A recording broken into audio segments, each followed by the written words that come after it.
entonces va a ser hablar un poquito en un mundo en el cual hemos tenido depreciaciones muy severas desde el año 2013 en las economías de la región, lo cual ha puesto presión sobre la política monetaria y su capacidad de expansión. Al mismo tiempo, nosotros vemos que existe potenciales miedo a flotar, un término que acuñó y que hizo muy famoso el profesor Calvo. El temor a flotar, parte de eso era por su implicancia inflacionaria, y obviamente en ese contexto tenemos una región que crece poco, donde todos los países estaban en un ciclo bastante débil, y en el cual obviamente la política monetaria tiene un rol y el tipo de cambio también. Les pido a quienes quieran hacer preguntas para seguir esta conversación que me las hagan llegar, una señorita que están recogiendo las preguntas, y para comenzar en el mismo orden que están vamos a dar una ronda inicial, 7 a 10 minutos, para que nos den sus primeras impresiones y podamos seguir el diálogo, así que los dejo a ustedes con Mario. Bien, muchas gracias.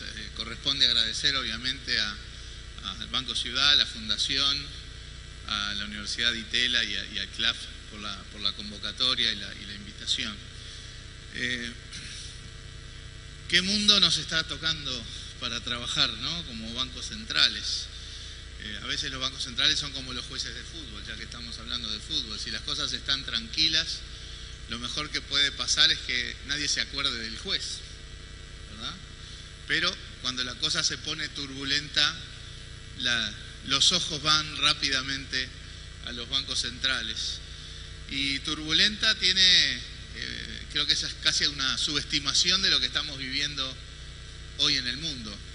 Si hasta hace un tiempo caracterizábamos la situación global como volátil e incierta, lo que hemos vivido en las últimas semanas es aún un recrudecimiento de la volatilidad y la incertidumbre. Por lo tanto, cuando se nos convoca para hablar de política monetaria con tipos de cambio flexible, creo que también hay una subestimación. Son tipos de cambio casi locos, porque ya no es solamente la lógica de ver cómo evolucionan factores de fundamentos para ver el valor de los tipos de cambio en los distintos países.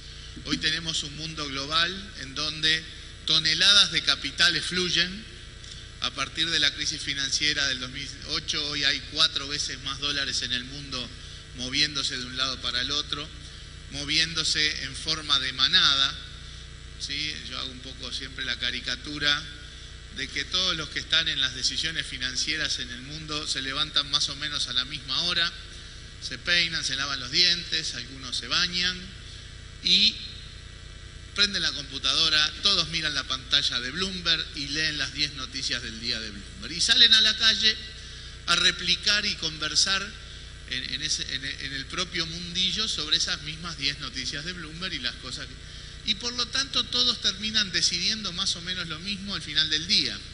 Y por eso es que lo que apreciamos en el mundo financiero de hoy es que cuando algunos capitales van para un lado, en realidad van todos para allá, después vuelven todos para acá, después vuelven a ir más o menos todos para allá.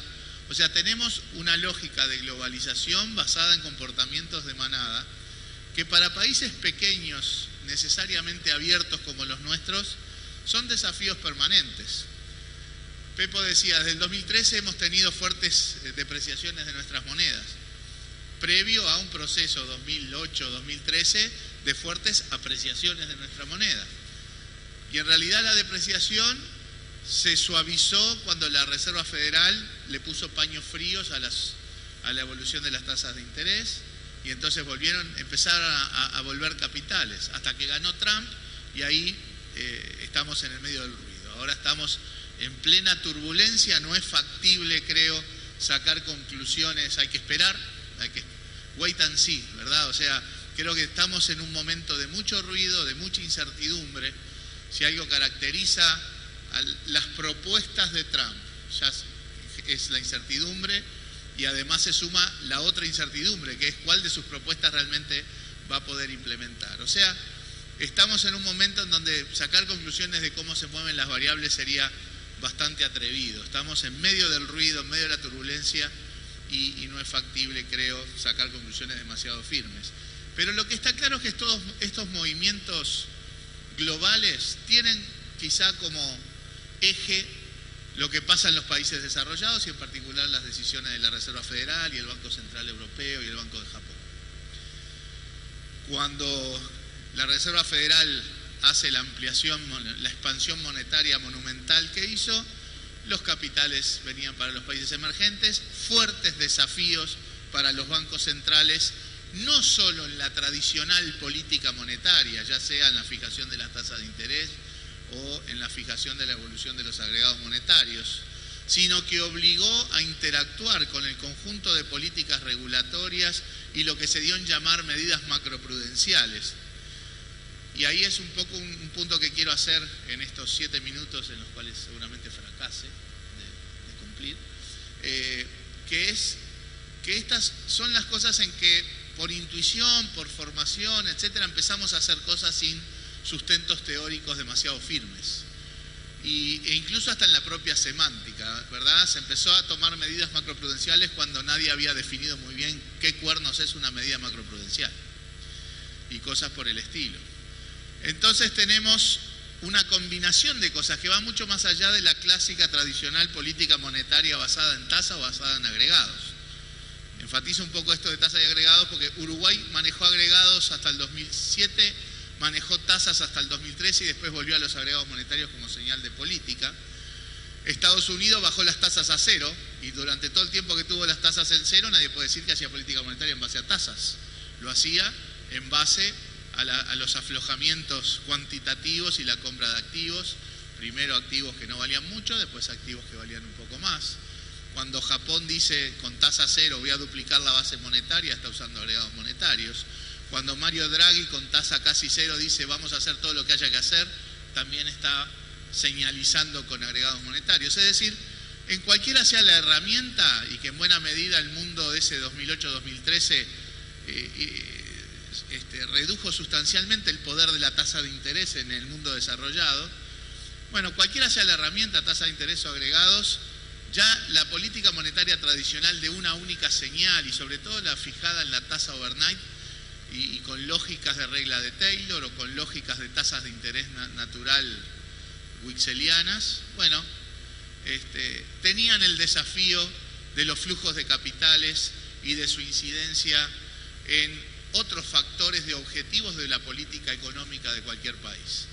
La política económica de cualquier país tiene que preservar la estabilidad de precios, pero también tiene que preservar la estabilidad financiera, la competitividad, la sustentabilidad de las cuentas públicas. Y el fundamentalismo en uno de estos objetivos puede hacer caer todos los demás, con lo cual el problema se multiplica. Entonces los bancos centrales, un poco intuitivamente, sin soportes académicos fuertes, comenzaron a interactuar con otras políticas, pero con esta lógica de medidas macroprudenciales, que básicamente era tratar de suavizar los movimientos de capitales de corto plazo, los especulativos.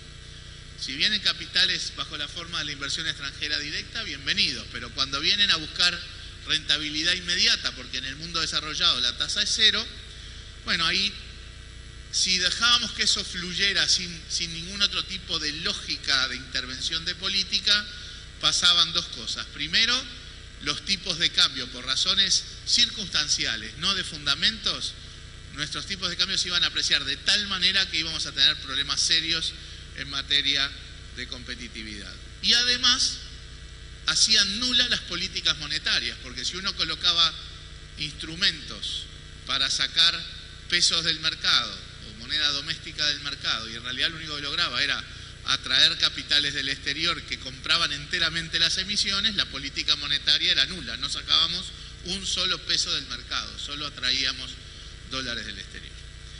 Por lo tanto, los desafíos de los bancos centrales eran bastante novedosos, muy importantes, y empezamos a actuar con lógicas de lógicas macroprudenciales, de estabilidad financiera, además de la estabilidad de precios. Y ahora, a veces la academia viene un poquito atrás de lo que hacemos, ¿no? Y ahora uno empieza a ver papers en la Reserva Federal, en el Banco de Japón, que comienzan a buscarle una fundamentación de soporte académico a esta combinación de herramientas de política monetaria convencional y no convencional y medidas macroprudenciales, que está planteado un poco en una forma que me parece muy inteligente, que es un poco el pasaje de la lógica regla de Taylor, o más bien tasa de interés natural, como señal de la política monetaria, hacia el manejo de toda la curva de rendimientos de los instrumentos del Banco Central.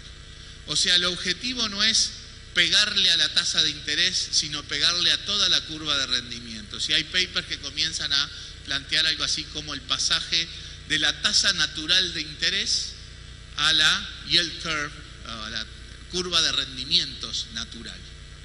Y creo que me parece un enfoque inteligente para empezar a conciliar cuestiones conceptuales con cosas que efectivamente los bancos centrales en los países emergentes estamos haciendo. Porque a esta altura del partido negar lo que hacemos es ridículo, ¿verdad? Pensar que tenemos un mandato único y que actuamos solo con un único objetivo no sería, creo, de la mayor honestidad.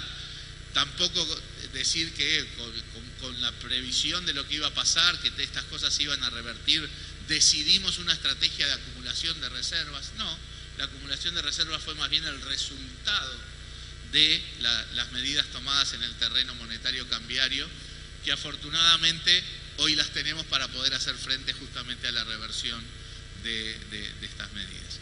O sea, las políticas monetarias en este contexto de tipos de cambio flexibles y dramáticamente flexibles, porque como decía hoy, la globalización y el comportamiento de manada hace que las reacciones de los capitales en el mundo sean violentas. Cada noticia suelta por el mundo puede generar movimientos violentos, entre comillas, de capitales que afectan estas decisiones de política monetaria. Creo que es hora de explicitar con mucha más nitidez que los bancos centrales hoy tienen la política monetaria más compleja, que no solo se concentra en la emisión de una señal en una variable, sino que hay una batería de herramientas monetarias convencionales, no convencionales, macroprudenciales, que lo que procuran es dar una señal de política monetaria que va en toda la curva de rendimientos y que va en la forma de suavizar ingresos y salidas de capital motivadas por cuestiones especulativas de corto plazo. Creo que eso es un desafío relevante que estamos teniendo y dejaría ahora esto por aquí en espera de una segunda vuelta. Muy bien, ahora viene Federico Sturzenegger. Antes quiero hacer una nota. André va a hablar en inglés, así que por si alguien necesita fuera ahí los aparatos estos para la traducción. Así que ahora con ustedes. Bueno, muchas gracias, José, y como siempre un placer estar acá con dos instituciones con las cuales tengo una relación de afecto de muchos años, ¿no? Como son el Banco Ciudad y la Universidad de Itela, así que un gran placer poder acompañarlos hoy acá. Como ustedes saben, nosotros hemos encarado un proceso de estabilización en Argentina macroeconómica que tiene un componente fundamental, que es metas de inflación con tipo de cambio flotante. Claro, hace muchos años Guillermo y Carmen escribieron el paper Miedo a flotar. En aquel momento, claro, muchos de los países lo que tenían eran muchos descalces de monedas, ¿no? En sus hojas de balance corporativas, en sus hojas de balance del sector financiero, y eso hacía que fuera como muy complicado la flexibilidad cambiaria. Hoy la verdad que estamos en un mundo muy diferente a ese. En algunos países por algún motivo, en otros países por otros, en el caso nuestro, porque esos descalces de monedas nos generaron problemas muy significativos, y entonces aplicamos normativa prudencial para que esos descalces no se produjeran. Entonces, para nosotros hoy el tipo de cambio flotante es una herramienta absolutamente fundamental para generar una estabilización de las variables reales de la economía, que en el caso de Argentina, nunca Argentina se dio el tiempo para crear ese marco de estabilidad macroeconómica con tipo de cambio flotante. Yo creo que cuando uno mira eventos como el Brexit o Trump en este momento, uno dice qué suerte que Argentina tiene hoy esta flexibilidad cambiaria y no ha hecho lo que ha hecho hecho históricamente, que es tratar de impulsar un programa de estabilización basado en una moneda que quizás en algunos contextos particulares no es la moneda a la cual uno quiere estar atada por razones macroeconómicas. Entonces, para nosotros es un tema central. Voy a dejar que André y Guillermo tomen más los temas internacionales. Yo digo, Argentina siempre sigue siendo por ahora una historia idiosincrática, es mucho más importante lo que hacemos adentro que lo que pasa en el resto del mundo. Entonces, lo que quiero hablar sobre los desafíos de manejar un tipo de cambio flotante son 5 aspectos conceptuales del debate que surgieron en Argentina durante este primer año de este nuevo régimen, que, como digo, es un régimen que trata de establecer una trayectoria de inflación anclada en la credibilidad del Banco Central, pero no en el tipo de cambio.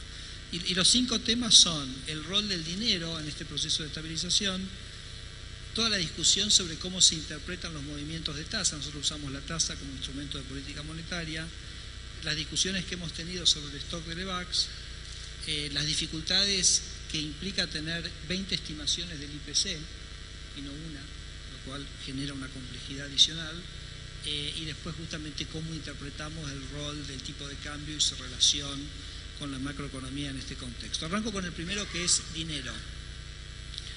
Y una cosa que a mí me ha resultado muy sorprendente del debate económico en Argentina este año es la poca percepción de la relación entre la política monetaria y la cantidad de dinero y el proceso inflacionario. Yo he tenido discusiones con economistas muy renombrados que dicen no, la política monetaria no tiene nada que ver con el proceso inflacionario. Y esto a mí me resulta increíblemente sorprendente. Nosotros sabemos que la política monetaria tiene rezagos. Entonces, cuando nosotros llegamos al gobierno, teníamos una política monetaria con tasas de crecimiento, la cantidad de dinero del 50%, que claramente condicionaban el panorama inflacionario subsiguiente. Bajamos esa tasa de emisión del 50%, 45-50% al 20%, de manera que se condicionó la inflación subsiguiente, y de la misma manera que hoy esa tasa de emisión es del 15% y se condiciona la inflación también subsiguiente. Cuando uno dice el primer semestre del año tuvo mucha inflación, entonces ¿cuál es la explicación que se da? No es porque se ajustaron tarifas. Entonces tiene un índice de precios, el componente regulados por ahí crece el doble, como fue en los datos en Argentina. Ahora, si ese componente regulado no hubiera subido, ¿quién dice que el resto hubiera crecido lo mismo? Quizás el resto hubiera crecido mucho más. Como decía, en la primera mitad del año redujimos la tasa de expansión de los agregados monetarios al 20%, y la inflación en el segundo semestre va a terminar por debajo del 20%. O sea, vamos a terminar el segundo semestre de este año con una inflación promedio del 1,5%, que sé que para alguien que viene de Estados Unidos o de Chile, etcétera, parece un número exorbitantemente alto, y como digo yo, es el punto de partida de la lucha antiinflacionaria, pero algo por ahí que no se visualizaba como posible hace unos meses. Pero esa es la realidad con la que vamos a terminar este segundo semestre. Entonces yo creo que este es como un primer tema, que es no quisiera decir consenso, pero digamos hay como una idea que hay poca relación entre la política monetaria y la política antiinflacionaria, que es todo lo contrario que a nosotros nos ha enseñado, por lo menos a mí, en todos los libros que estudié, y miren que no fui a la Universidad de Chicago yo. Así que ese es un primer punto que yo quiero mencionar. Con respecto al tema de las tasas, claro, hay todo un tema de interpretación. Uno elige la tasa como instrumento de política monetaria. Entonces, por ejemplo, nosotros en noviembre bajamos la tasa. Cuando en noviembre bajamos la tasa es porque estábamos mirando el proceso inflacionario de noviembre, diciembre y las expectativas del año 2017. La tasa siempre es prospectiva, pero cuando bajamos la tasa en noviembre se dieron a conocer los números de inflación de octubre, que sabíamos que iban a ser más altos porque incluso además había una reversión del precio. Entonces la gente dijo, pero qué raro, bajan la tasa cuando sube la inflación. No, nosotros en realidad la tasa la habíamos mantenido alta en septiembre porque sabíamos que octubre era complicado. Pero en noviembre uno pone la inflación no en función de la inflación de octubre, sino en la inflación prospectiva hacia adelante. Y esto fue un tema que también que hubo de alguna manera que explicar y articular y digamos de alguna manera entenderlo mejor. otro tema que teníamos con la tasa es la mensual y la anual. Entonces la gente miraba la tasa del EVAC a 35 días, que es una tasa a 35 días, y la comparaba con una inflación anual. No, si uno va a mirar la inflación anual para computar el sesgo contractivo de la política monetaria y la tasa interreal, bueno, si uno quiere mirar y tomar la inflación anual, mirá la tasa del EVAC a 252 días, o sea, mirá la tasa del EVAC a un plazo más largo. Entonces también este fue todo un gran tema. Y el tercer tema que tuvimos con la tasa es que las tasas del EVAC están expresadas como, esto quizás es un tema un poquito más técnico, como TNA, no como tasa efectiva. Entonces también había mucha confusión en el cómputo de la tasa real, si se toma la TNA o se toma la tasa efectiva, que también me parece que generó alguna confusión. Así que esos son algunos de los temas que hemos tenido nosotros con el tema tasa. Otro tema que hemos discutido nosotros durante el año es el stock de EVAX. Ustedes saben, cuando nosotros llegamos con eso que se conoce como un monetary overhang. O sea, ya veníamos de 4 años donde la gente había sido encepada para tener pesos. Entonces, como parte de nuestra idea era dar libertad a la gente para que elija el portafolio de inversión, de activos, de ahorros que quisiera tener, era plausible pensar que eso iba a generar una reducción en la demanda de pesos. Entonces hubo que absorber todo ese excedente que se había creado artificialmente en los años anteriores. Y eso obviamente tuvo un costo que fue la emisión de las LEVAX con las cuales se hizo esa absorción. Ahora, del stock de LEVAX que tiene Argentina hoy, que son unos 660.000 millones de pesos, 200.000 son el producto de la compra de reservas internacionales. O sea, durante el año hemos comprado aproximadamente 14.000 millones de dólares, que básicamente generan una emisión que en un contexto de tasa de interés y dinero endógeno, si el público no quiere esos pesos, vuelven al Banco Central y son absorbidos mediante la emisión de LEVAX. Entonces hay 200.000 millones de los 660.000 que tienen un respaldo por el otro lado en el activo del Banco Central, que son dólares, que si uno mira, por ejemplo, cómo le ha ido al Banco Central este año teniendo ese activo y ese pasivo, con por supuesto su costo de interés, uno ve que dado el nivel de tipo de cambio en este momento, el Banco Central ha ganado dinero.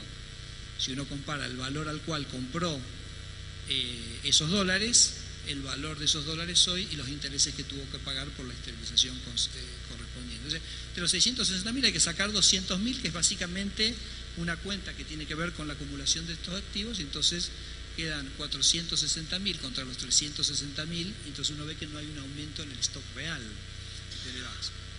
Y eso me parece que también es todo un tema que lo hemos estado discutiendo, y me parece que estas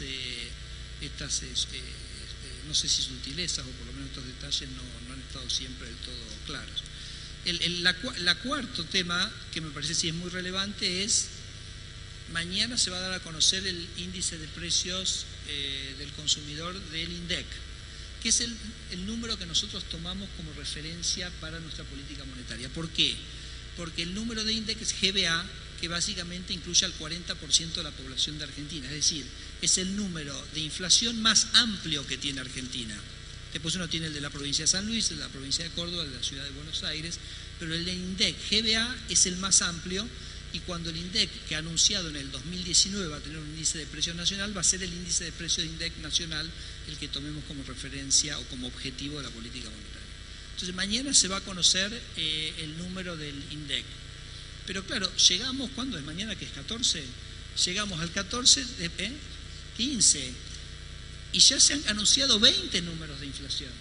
20 números de inflación con distintas muestras, todas les aseguro más pequeñas que la del INDEC, con distintas metodologías, no conocemos con la metodología, con distintas alcance geográfico y regional, con lo cual tenemos un montón de ruido estadístico.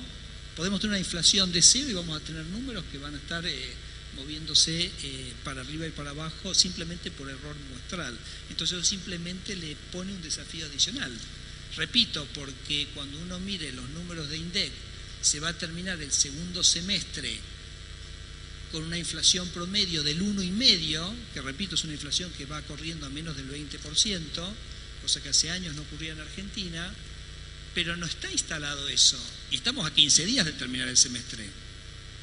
O sea, esto viene ocurriendo desde julio, que esta es la tasa de inflación promedio que Argentina viene llevando. Estamos a 15 días y yo digo, ¿está instalado que la inflación del segundo semestre es 1,5 en promedio, yo les diría que no, y creo que en parte es por la gran dispersión y cantidad de índices que hay.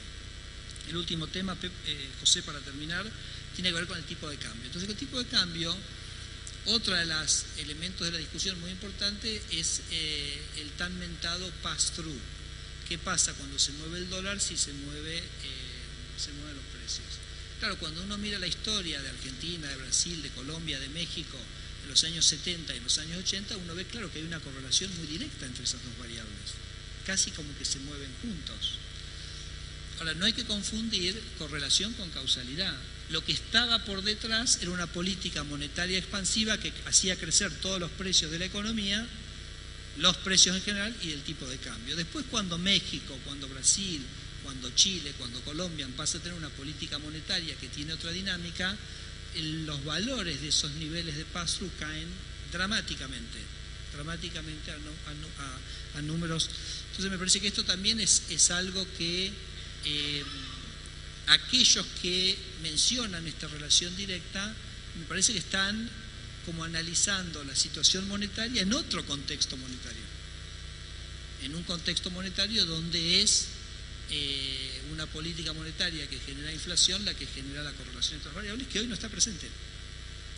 Entonces, de hecho, cuando uno mira el Brexit y cuando mira la depreciación de las últimas semanas asociados al fenómeno Trump, por ponerle algún nombre, el pass-through que hemos medido es cero, básicamente cero en ambos episodios. Entonces, ¿qué es lo que pasó? ¿Se rompió aquel? No, simplemente que había lo que econométricamente digamos una variable omitida que no estaba considerada en el análisis, que es la política monetaria, y que hoy se maneja de otra manera.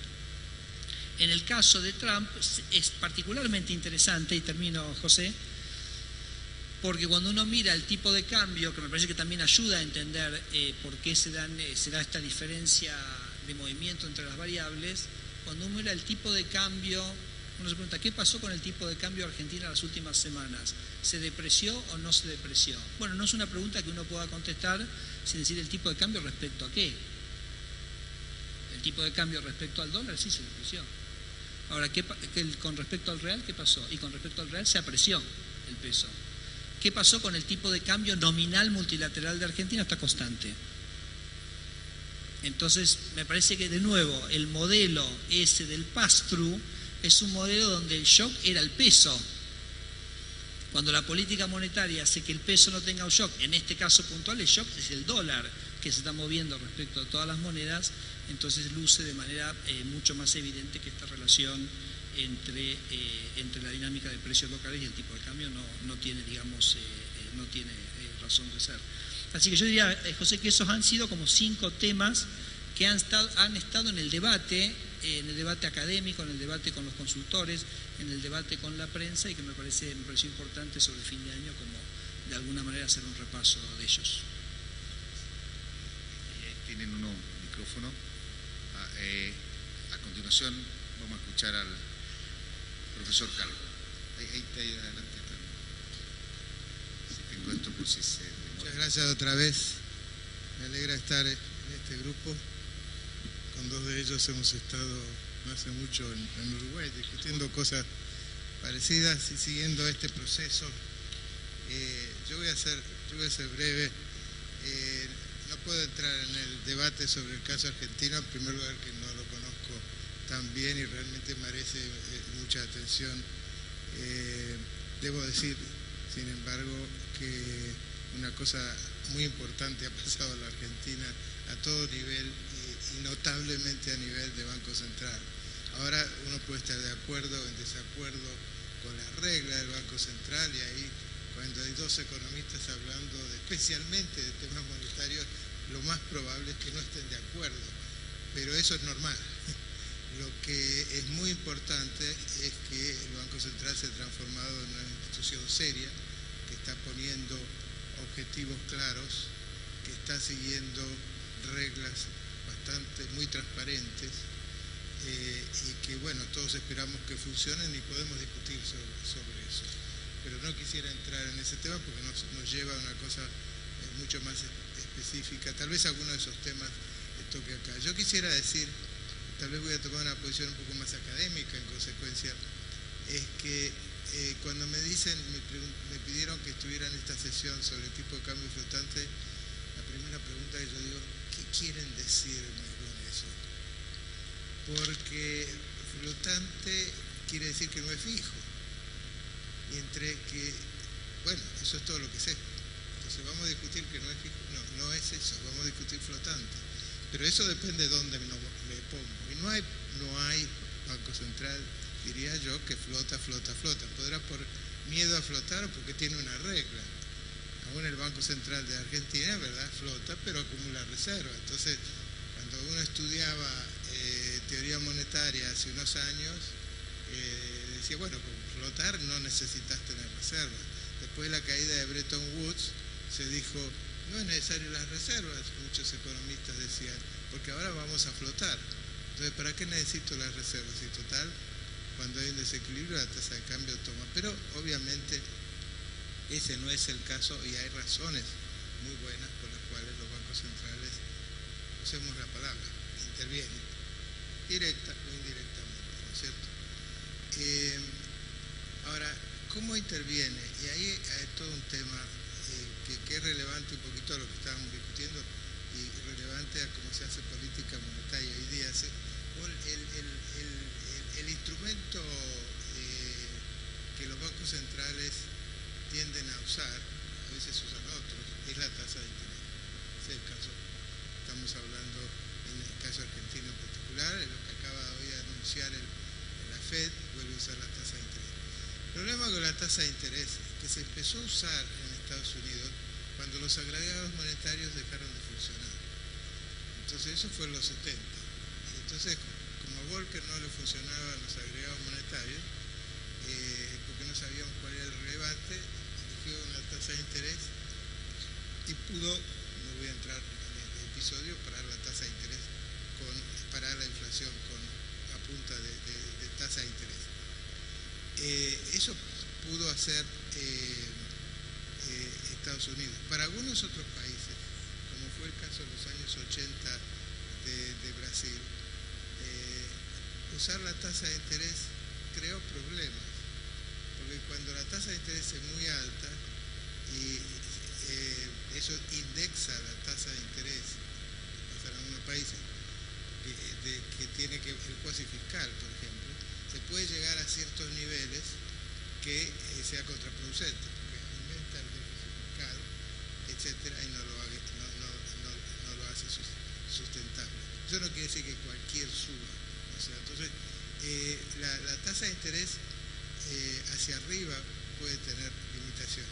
Y hacia abajo también vimos que tenía limitaciones, porque le pegaron en el mundo avanzado al punto cero, que en inglés se llama el zero lower bound,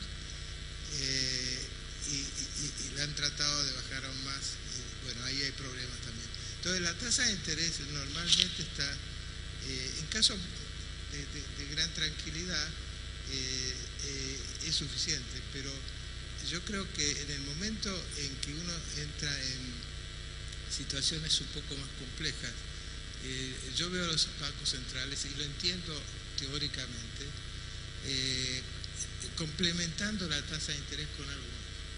Y es muy importante. Y una de las cosas que es muy popular entre los bancos centrales y es muy convencional es la política de comunicación. Por eso mismo, porque si la tasa de interés diera toda la información, poner la tasa de interés y te vas a jugar al golf. Pero no, gran parte del trabajo del Banco Central es explicar y explicar y explicar de qué se trata eso. Entonces, esa es una manera de anclar, es decir, necesito una cosa más para anclar. Los países que tienen, en América Latina los hay, tenemos, y la Argentina es un ejemplo de un sistema financiero muy limitado. La tasa de interés no pega como dentro de Estados Unidos, que pega no solo dentro de Estados Unidos, sino fuera de Estados Unidos. Entonces hay tasas de interés y tasas de interés. Y cuando el mercado no es muy amplio, a veces uno ve la necesidad de complementarlo con agregados monetarios otra vez. Acá me está diciendo que estoy casi en el tiempo, así que sé que tengo que cortar. Pero lo tengo que hacer con agregado monetario y que Mario Vergara creo que tiene algo que decir al respecto, porque ustedes además miran los agregados monetarios. Entonces los agregados monetarios es otra cosa que creo que no se puede dejar de lado. Ahora, yo soy un...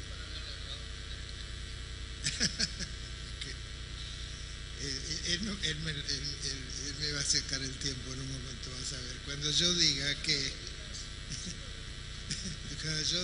pero esto es más como signo de pregunta, porque otra vez no me siento un experto para nada en el tema. Yo dije, ¿qué tal si yo en la Argentina hago M1 más LEVAC? Pues yo tengo un problema, yo no entiendo muy bien la inflación argentina. Es difícil, porque además tenés inflación y tenés recesión. Entonces la curva de Phillips no me sirve, si me dejas a medio camino, ¿no? Entonces dije, ¿qué tal si lo que está pasando realmente es que es M1 más LEVAC? Bueno, y si haces M1 más LEVAC, yo creo que te da 40% para el año 2016. Da mucho más alto, por supuesto. Si vos pensás que eso está equilibrado completamente, en el momento no sirve. Pero lo interesante es eso, y tengo más cosas que decir, y lo charlamos después con tranquilidad. Pero de repente los agregados, puede pasar que los agregados monetarios sean relevantes para la inflación. Esto no lo digo totalmente en el vacío, son los papers que Charlie Begg y yo escribimos en los 90, y ahora yo acabo de sacar un libro donde muestro eso también. Es decir, depende del modelo, ¿no es cierto? Es decir, en ese modelo, cuando uno tiene un sistema financiero bastante chiquito, podrías terminar, creo que Carlos Rodríguez está también en esa línea, la tasa de interés es más bien una tasa de interés sobre el dinero, una forma de dinero. Entonces, es verdad, cuando yo la subo, aumentás la demanda de dinero, es contractiva, te baja la inflación, bajás los agregados monetarios, pero si los agregados monetarios están para, por ejemplo, financiar el déficit fiscal, de alguna manera, no porque le prestes directamente al central, sino porque el central pide prestado afuera y después te vende los dólares, que finalmente al fin del día no es muy diferente, podría ser que la inflación continúe, etcétera, etcétera. Entonces, yo creo que esos son aspectos interesantes para evaluar cuando uno piensa la tasa, el uso de la tasa de interés. ¿Por qué me meto en todas estas cosas? Simplemente para agregarle color a esto. ¿Por qué a mí se me ha preocupado esto y he escrito sobre esto varios seminarios de Banco Central? Porque el modelo, ahora ya mucho menos, pero el modelo que estaba de moda, el modelo neo-keynesiano, que era muy simple, le faltaba todo. Le faltaba dinero, le faltaba sector financiero, le faltaba en reserva, le faltaba todo, pero era muy lindo. Entonces mandamos a nuestros jóvenes a aprender eso a Estados Unidos, no lo aprendían conmigo porque a mí no me gusta ese tipo de modelo, y volvían y entonces se metían en los bancos centrales, trabajaban sobre eso e informaban al directorio. En cierto momento era el modelo dominante y dejaban afuera todos temas como algunos que vos mencionaste relevantes en los 70, pero que para algunos países como por ejemplo Uruguay, Perú en este momento es importante, que la dolarización de los pasivos, bla, bla, bla, todo eso estaba afuera. Y ahora nos dimos cuenta que hay más cosas. Entonces, eso yo diría que es mi preocupación con flotar. Creo que es muy bueno tener esa válvula de escape desde ya. Pero podría haber un precio también que no paga. Sería sorprendente que no. Y el precio, termino con una cosa que creo que va a haber mucho más consenso todavía, y es que la política monetaria y la política fiscal a cierto nivel son inseparables. El Banco Central puede decir yo soy independiente y quiere ser independiente, pero es muy difícil para un Banco Central ser independiente y puede estar forzado en último momento a hacerle lo que se llama en inglés un bailout al gobierno. Así que, pero más importante tal vez aún para cómo se funciona un Banco Central, manejar la política monetaria es una cosa muy delicada. Vos hablabas de los referís, es más delicado que eso, muy mucho más abstracto. Muy poca gente ve la jugada. A veces sale mal, pero no ve la jugada. Como me metieron un gol, pero no sé cómo lo metieron. Entonces, más o menos es así. Y yo no soy futbolero, así que no me tomé literalmente. Pero lo que puede interferir, dejando de lado esos aspectos así de solvencia, es en expectativa. Entonces, si la gente ve que hay un déficit fiscal importante, yo creo que ahí sí se aplica en la Argentina. No quiero hacer de esto un tema argentino, pero es muy difícil que el Banco Central pueda controlar la tasa de inflación si no se tiene claridad. Yo tengo claridad sobre qué es lo que hace el Banco Central, pero honestamente, si alguien me pregunta afuera qué están haciendo a nivel fiscal, no sé.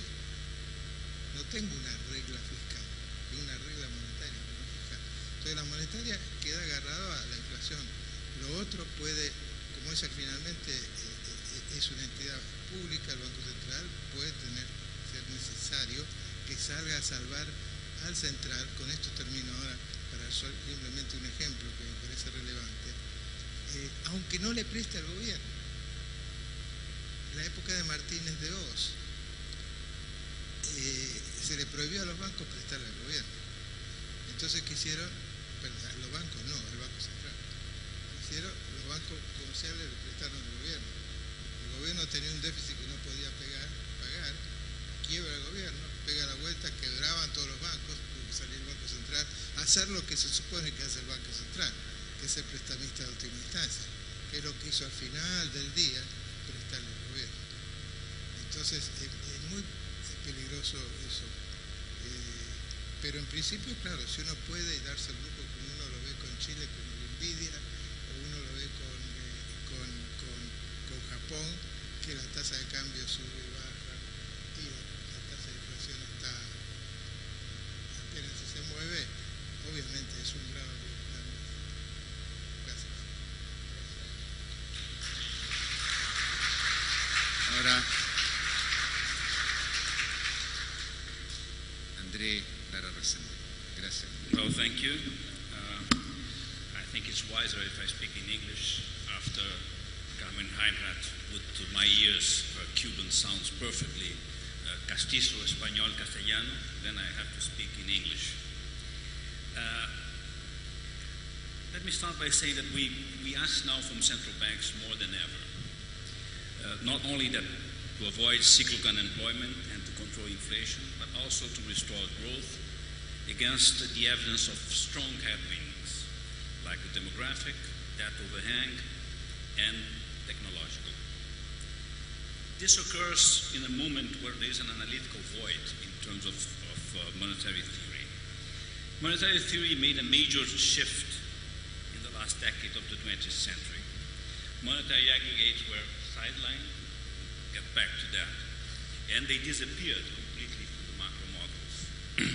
The real business cycle model, and after it, the new Keynesian dynamic stochastic general equilibrium model, have no money, no financial sector, and no default by hypothesis. So they just rule out the problem. Well,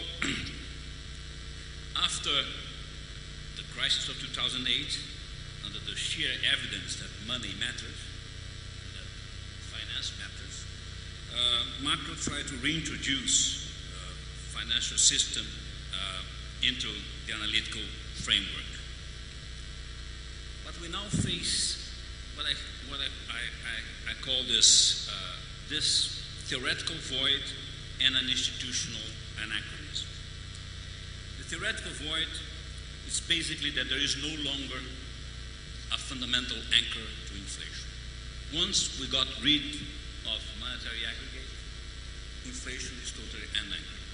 This is a result that was originally shown in a paper by Sargent and Wallace in 1975, so that once you give up of controlling monetary aggregate and shift to the interest rate, you have rational expectations, there is no equilibrium anymore, no guarantee of the equilibrium. Well, this has been back and back, and discussion is quite clear that we if we give up the idea that monetary aggregates are an external variable under control of the central bank, then we lose, there is an definition of the price level and about inflation. Well, this is what they call the theoretical void. And what is the institutional anachronism is that central banks are watching the loss of the efficacy of their traditional or their recent monetary instrument, the basic interest rate on reserves at the central bank, bank's reserve at the central bank. And why? This has to do exactly what was discussed in the previous panel here, is the technological shift is reducing the use of currency.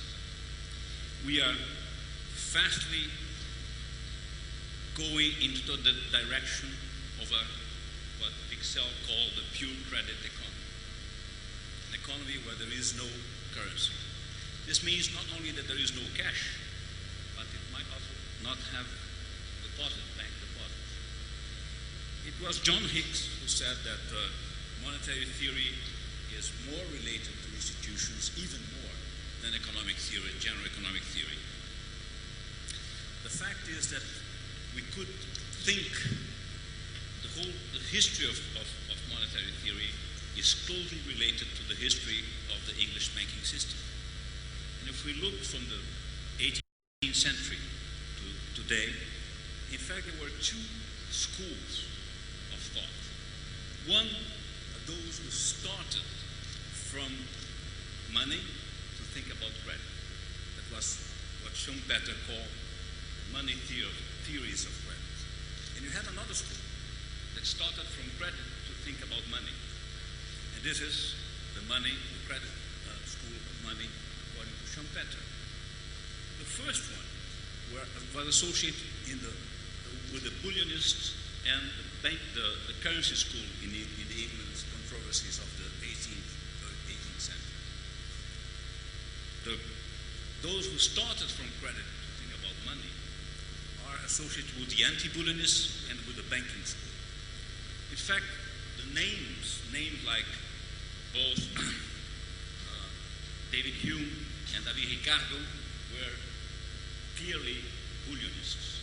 And names that were forgotten, like Tooke and Thornton, were clearly anti-bullionists, more close to the fiduciary view of money. Well, it makes a big difference on where you start, what is your starting point to think about monetary issues, where you end up. And clearly, if you start with a view, start from money, from currency to think about credit, it makes sense to believe in monetary aggregates and have to do with prices and inflation. So the less sophisticated is the financial system, the more closely this is true. The fact that money really matters and is an important determinant of prices. The more sophisticated is the financial system, the less this is true. Because then you have more and more of credit becomes more important, and credit is different. Credit first is endogenously created and endogenously almost always violently reversed. The fact is that in the history of monetary theory, the bullionists won. And we had until the end of the 19th century, we had the school that was dominated by the bullionist, by David Ricardo, was that we have the quantitative theory of money and of prices. We had to wait for Knut Wicksell to come and say, well, and try to create an alternative to the quantitative framework of thinking about money. And Wicksell said exactly that. The less sophisticated you can, quantitative theory works better. It's a better approximation of reality if you have a less sophisticated financial system. But once you have a more sophisticated financial system, that Wicksell believed that we had already at the end of the 19th century, beginning of the then you have to have an alternative framework of thinking, analytical framework to understand the price level, therefore any inflation. Well, Wicksell was, if not totally forgotten, like Tuck and Thornton, at least he was treated as a curiosity. At least when I was in school, Wicksell was thought as a curiosity, a sideline in monetary theory. Until the 20th century, when Michael Woodford and his book on named like Wicksell's book, Interest and Prices, called his model of thinking about monetary theory New Keynesian, New Wickelsian approach. Unfortunately, the Woodford New Wickelsian approach left out a critical point of the Wickelsian argument, which is exactly the fact that you have credit is important, liquidity is important, and liquidity, credit and liquidity are endogenous, not exogenous.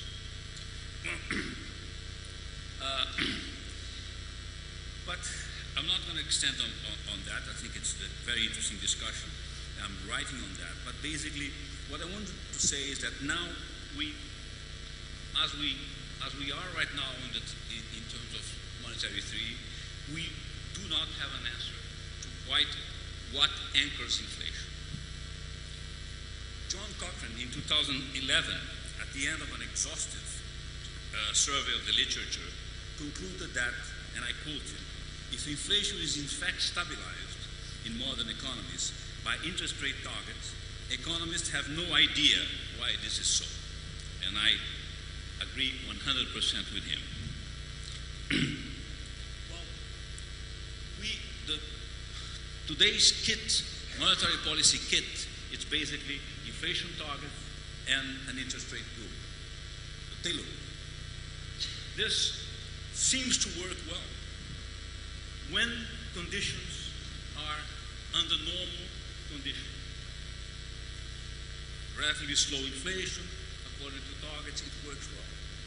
But there is no guarantee that we could suddenly jump from this comfort zone of inflation and go to very high rates of inflation or to very low rates of inflation and even deflation.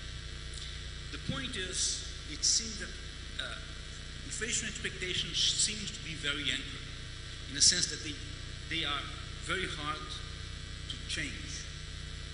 And when they are at very high levels, we call this chronic inflation or hyperinflation. When they are very low level, we call this liquidity trap, chronic disinflation. It's a problem. But the fact is it's exactly the same thing, and when we have inflation very close to the targets, we call this very successful monetary policy, inflation target. But the fact is that we don't know why inflation expectations are anchored. And once they are anchored away from the target, it's extremely difficult to bring them back. Well, and to conclude, because the question here is, and I think this is part of today's fear of floating. Today's fear of floating is no longer that we see in emerging economies. It's no longer the fear associated with external debt, currency mismatch, all these problems that we had in the past in the region. The fear of floating today is the fear of de-anchoring inflation expectations.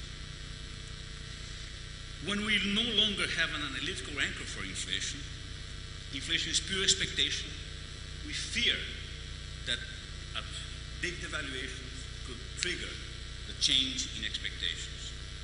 In an integrated world, the tendency is to have more and more a single or a dominant unit of accounting, standard of values, which will be normally the reserve currency, the currency who is used in international transactions. Being the standard of value is what defines money in a pure credit economy, in a pure fiduciary economy. So, and this is the the world will fastly approach.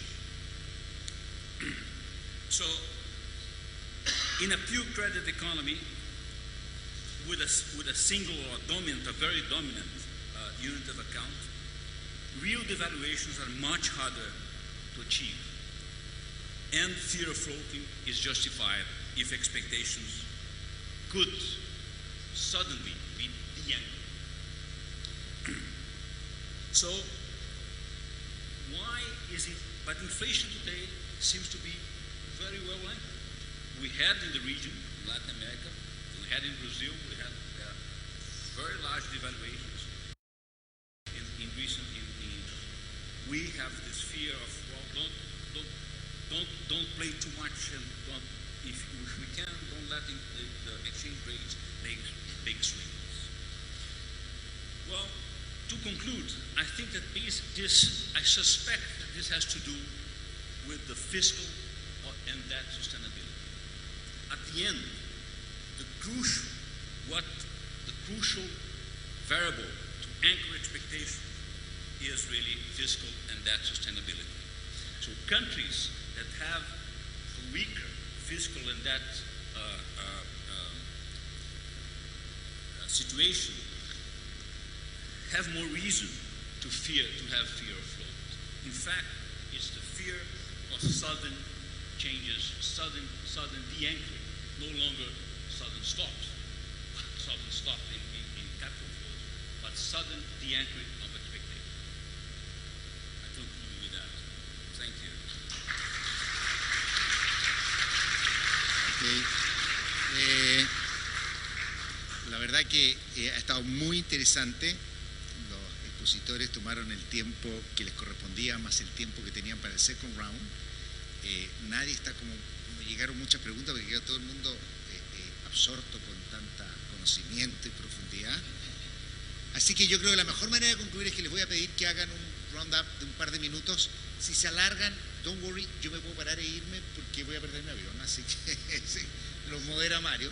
No, pero quiero hacerle un par de comentarios para reflexiones que me surgieron a raíz de la discusión. La primera, y yo quiero defender el tan vilipendiado por el profesor Calvo modelo keynesiano, nuevo keynesiano que todavía se usa en todos los bancos centrales.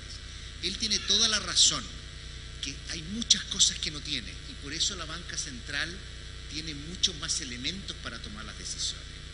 Pero el modelo keynesiano, nuevo keynesiano, es bien sencillo, es un modelo completamente neutral, que nadie debería, ninguna persona de Chicago debería oponerse a decir que en largo plazo el dinero es neutral. Lo único que considera es que en el corto plazo las presiones de demanda son las que van moviendo la inflación respecto a esta meta. Y si uno no lo estabiliza, pierde credibilidad.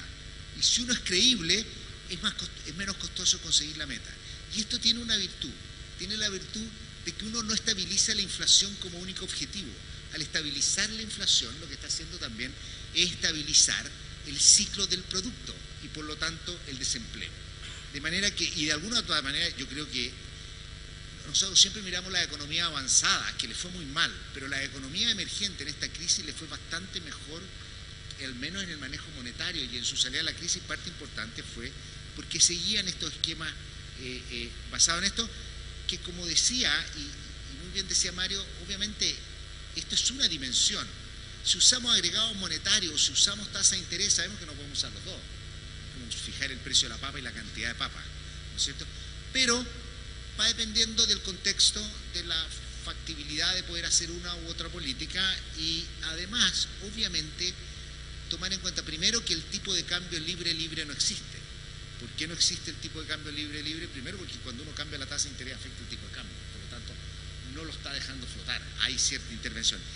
Y en nuestros países uno acumula reservas. ¿Y por qué acumula reservas? Para protegerse, protegerse ante fluctuaciones, tal como tomamos muchas otras medidas financieras para protegernos, que va mucho más allá de los modelos. Y por último, un punto que hizo Federico, que a mí me parece muy interesante y que es como una manera, es la manera, yo diría, más moderna de entender, es bastante antigua, pero de entender el pass-through, de entender la reacción de la economía ante cambios en las variables. Y la pregunta no es qué pasa si cambia la tasa de interés, qué pasa si se empina la curva, ¿qué pasa si cambia el tipo de cambio sobre la inflación, el producto? La pregunta es, ¿qué lo causó? ¿Cuál fue el shock que hizo que estas variables se movieran? Eso es lo que va a determinar. El pass-through depende de la credibilidad, depende del origen del shock. Muchas veces cuando hay ajustes, como decía Federico, si la cantidad de dinero está subiendo permanentemente, lo normal es que el tipo de cambio vaya subiendo permanentemente y la inflación siga subiendo y nosotros vamos a mirar en los datos y vamos a ver un coeficiente de 1. Pero si lo que ocurre es que son shocks reales que mueven el tipo de cambio real y cambian la competitividad, es mucho más efecto sobre precios relativos que sobre precios absolutos, vamos a observar algo menor. Es lo mismo que pasó hoy día. La Fed subió la tasa. No quiero decir yo qué es lo que va a ocurrir mañana, porque la verdad que si lo digo me voy a equivocar. Va a ocurrir completamente lo contrario. Pero la Fed subió la tasa. Y aquí hay otra cosa que es muy importante. Lo que hizo hoy día la Fed era lo anticipado. Entonces todas las cosas dependen si son anticipadas o no. No es que lo no anticipado y el shock hubiera sido que no hubiera subido la tasa. Porque 100% de la analista decía que la subía. Por lo tanto, eso también es algo que uno tiene que tomar en cuenta cuando trata de entender cómo interactúan las distintas variables de la economía. Para concluir, los voy a dejar a ustedes un par de minutos con alguna reflexión final, si no tienen ningún problema pueden pasar. Y en el mismo orden. Bueno, como yo fui el más modosito en la primera vuelta, capaz que me excedo un poco. Pero telegráfico. Preguntaba Guillermo, ¿qué tipo de cambio flotante en esta convocatoria? Bueno, es lo que ya aprendimos que tenemos que hacer después de haber tenido tipo de cambio fijo y haber explotado, tablita y haber explotado, banda cambiaria y haber explotado, todos los intentos de administración de tipo de cambio. Países que son unos piojos como nosotros, no podemos comprometernos ante shocks globales relevantes, y la flexibilidad cambiaria ha mostrado ser una herramienta para absorber, aunque sea parcialmente, los shocks externos. Por lo tanto, capaz que del fear to float, el fear of floating anterior, yo creo que ahora estamos más en un panic to not to float. O sea, creo que hemos aprendido esa lección, lo cual, como bien decía también Pepo, no quiere decir que la flexibilidad cambiaria implique que no haya políticas en el manejo de las variables financieras e incidencias en los tipos de cambio. Segundo punto, el equilibrio de objetivos para nosotros es fundamental, la estabilidad de precios, la estabilidad financiera, la sustentabilidad de las cuentas públicas y la competitividad, ¿sí? Y hoy tenemos este mundo donde los flujos de capitales nos están moviendo todo eso a la vez, y no todo es de fundamento.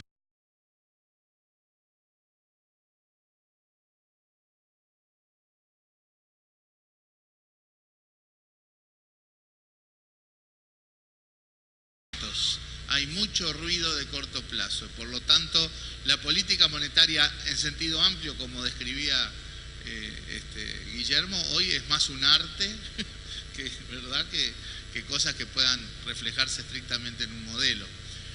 El segundo, nosotros acostumbramos mostrar la política económica con 3 pilares. Uno es el equilibrio de objetivos, el segundo es la consistencia de políticas. Las herramientas de política monetaria, los instrumentos de política monetaria funcionarán mejor, peor, pero siempre están condicionados con si hay o no consistencia con las otras políticas. Porque el mejor inflation targeting, con tasa de interés o con agregados y con todos los chirimbolos que le queramos poner en un marco donde la política monetaria va para un lado, la fiscal va para el otro, la financiera va para el otro, no va a funcionar. La consistencia es fundamental. Tercer punto, el tercer pilar para nosotros, y creo que es importante en base a lo que describía Federico, porque es como ver lo que nos pasaba a nosotros hace algunos años, que nos entraban capitales y los teníamos que esterilizar, es que en este mundo de shocks,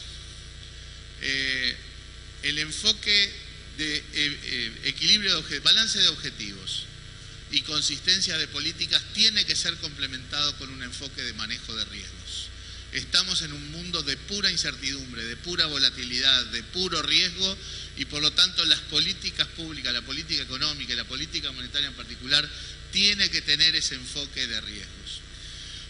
Por eso cuando decimos, bueno, tuvimos que esterilizar ingresos de capitales de corto plazo y por eso acumulamos reservas. Bueno, era un poco lo que describía Federico recién, tengamos en cuenta que aumentamos las letras, nosotros le llamamos letras de regulación monetaria, son las LEVAC de ustedes, pero como contraparte hay un aumento de nuestros activos. Esa parte hay que interpretarla, comunicarla y analizarla en lógica de administración de riesgos, porque a la hora que estas cosas se reviertan, uno tiene el soporte para enfrentar la reversión de variables.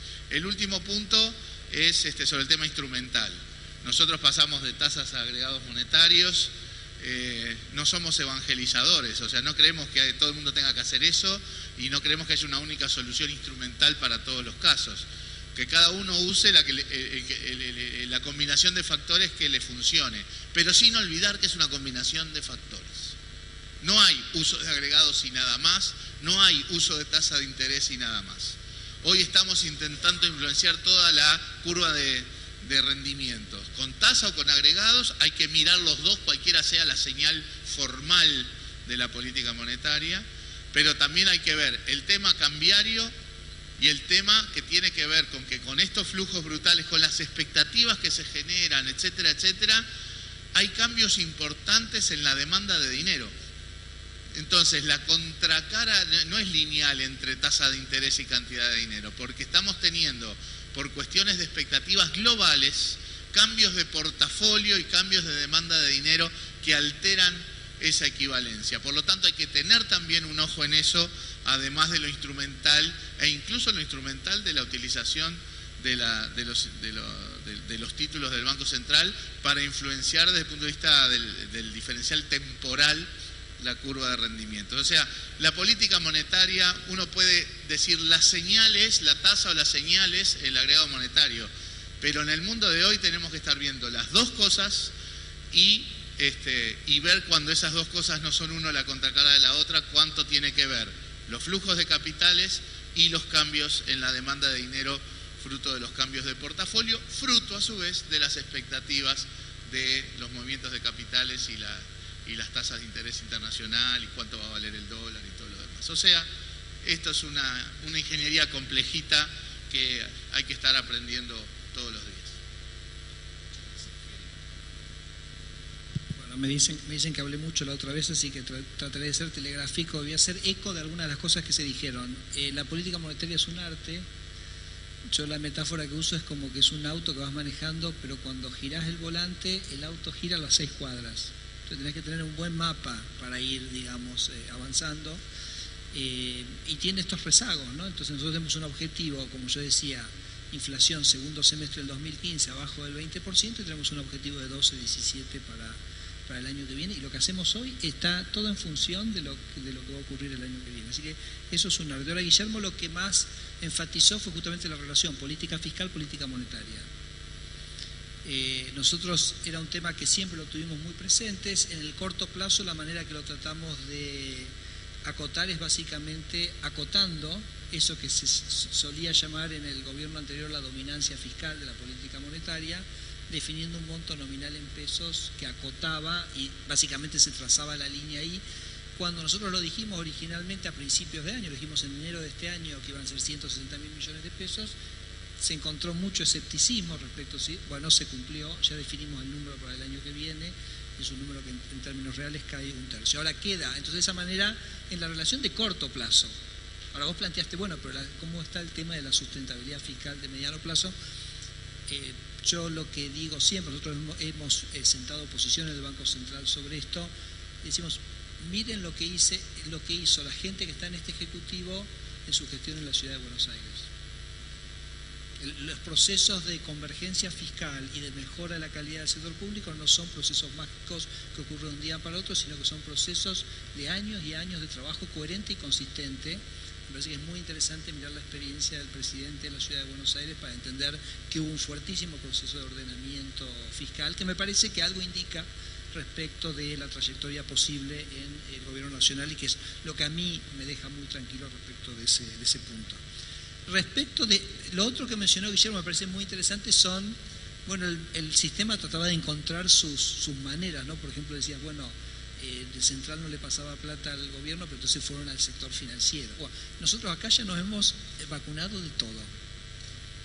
O sea, como las vivimos todas, hemos creado a lo largo de los años. Yo creo que la verdad que lo que es la política prudencial del Banco Central es probablemente una de las pocas políticas de Estado que tiene Argentina, que independientemente del gobierno que ha estado, se ha mantenido. Entonces, por ejemplo, tenemos toda una serie de reglas de fraccionamiento de riesgo crediticio que hace, bueno, que tampoco los bancos le puedan prestar.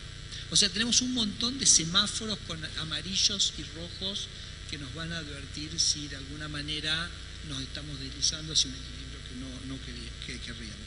Y termino simplemente con, y acá voy a volver a repetir algo que dijo Mario en una presentación que lo escuché hace unos días y hoy lo dijo y a mí me gustó muchísimo y te quiero decir que te ando copiando, dándote el copyright. Pero él dice, son 4 cosas las relevantes en la política macro, que son, a ver si no me equivoco, una inflación baja, un tipo de cambio flotante, ahora voy al tema, tipo de cambio flotante, sustentabilidad fiscal y estabilidad financiera. Son esas 4 cosas. ¿Y qué dice Mario? Lo que es importante es no ser dogmático en ninguna de las 4. Como no hay el tipo de cambio flotante puro, ni querés ir a eso, o no querés tampoco una situación fiscal dogmática, tenés que tener, el arte es jugar las 4 cosas con la suficiente flexibilidad cada una para ir conduciendo la macroeconomía hacia el lugar donde uno quiere. Sí, me imagino que Messi no debe tener una teoría muy formulada, de cómo le pega la pelota cuando, en función de cómo viene y cuál es la dinámica de la pelota, pero él ya aprendió cómo tocarla y eso debe ser un banco central ducho en estas cosas. Yo no quiero tomar más tiempo, quisiera, sin embargo veo que hay yo tal vez puedo jugar un poquito el papel de puente, de little bridge, entre lo que venimos acá hablando y un poco las cuestiones fundamentales de las que está hablando André, porque André un poco nos está corneando y nos dice, che, esto no cierra. Y yo pienso también un poquito como él, ahora somos colegas y hemos hablado mucho, no estoy de acuerdo no estoy seguro si estamos de acuerdo, además sería muy mal si estuviéramos de acuerdo, porque es una buena relación así. Pero el punto, me parece muy linda la manera como él lo presenta y se puede hacer hasta aún más fácil. Cuando nos enseñaban inflación, en el modelo súper simple, decía, mira, vos fijas M y M te determina P. Y esa es la medida. Eso después se fue haciendo más y más sofisticado, pero es el modelo con el que hemos vivido. Ahora, M, después cuando lo hago un poquito más rico, meto bancos, tengo créditos, pero al final del día son las reserve requirements, por ejemplo, que te fija el sistema y te fija el modelo. Sí. Ahora, uno podría pensar, creo que por eso tú dijiste que tu comentario estaba relacionado con el panel anterior, en un caso donde no hay M y hay puro crédito. Sin embargo, hay una especie de M, que vos le llamaste liquidez, porque liquidez necesitamos de todas maneras, porque no todos los activos se pueden evaluar fácilmente. Entonces, el que se evalúa más fácilmente es líquido, menos fácilmente es menos líquido. Entonces, algo de eso todavía el sistema dependemos de la liquidez. Tal vez en el futuro no dependamos de la liquidez, pero mientras dependamos de la liquidez, entonces, ¿qué es líquido? Liquidity is in the eye of the beholder, como uno diría en inglés. La liquidez es lo que es. Si todos creemos que una cosa es líquida, es líquida. Entonces, en ese contexto, te interpreto el micrófono. Yo diría, él está pensando que me parece que es realista en el sentido que cuando yo miro la crisis del 2008 y veo que los asset-backed securities se devaluaron 50% y fue de la noche a la mañana, y podemos decir no porque había algo que no andaba bien, pero fue de la noche a la mañana. Eso es algo que no se puede explicar así por la teoría financiera tradicional, que vino un shock, que entonces el valor presente, no, se vino de la noche a la mañana 50% para abajo. Entonces, ese es un contexto donde de golpe, por alguna razón, un activo que se suponía muy líquido, que era colateral, que ayudaba a hacer crédito en el mundo, desaparece, crédito desaparece, te viene Sandstorm, crédito y bla, bla, bla. Entonces, en ese mundo, creo que nos aproximamos a lo que tú estás diciendo, que es medio el extremo, donde eso podría variar muy así, y uno podría así tener el miedo de empezar, yo no digo en nuestros países, porque nosotros no creamos ese tipo de liquidez, pero los países como, yo pienso, el dólar, que te empieza a aparecer ahora, por ejemplo, Trump quiere quitar los controles financieros, aún más. Estábamos hablando del almuerzo con Mario. Y de golpe se te arman estos fondos shadow banks, qué sé yo. ¿Por qué le tenemos miedo? Porque estamos creando liquidez que sabemos que se puede destruir. Y en ese mundo, si yo me largo, de repente tengo lo que creo que está diciendo Andrés, pero te paso. Well, thank you.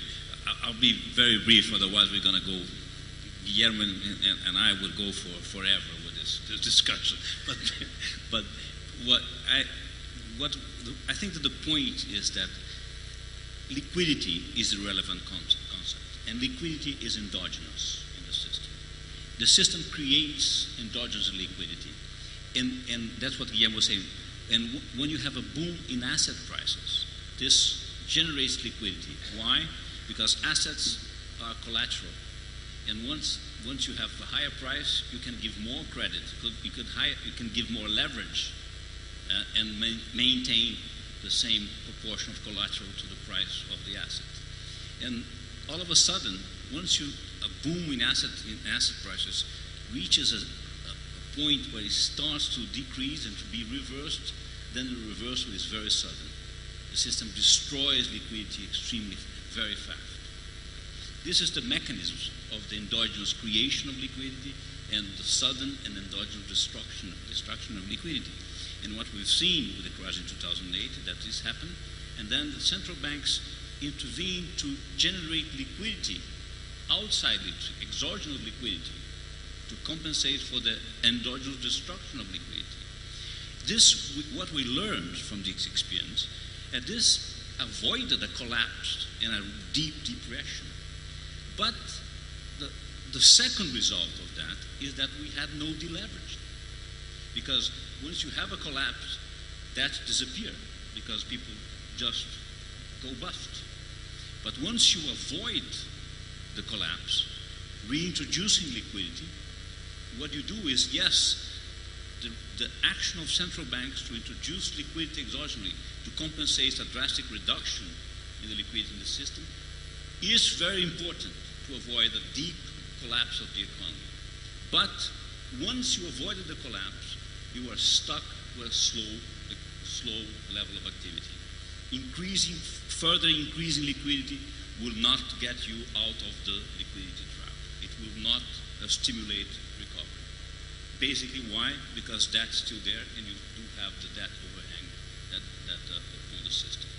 Well, I'll finish with that, otherwise we'll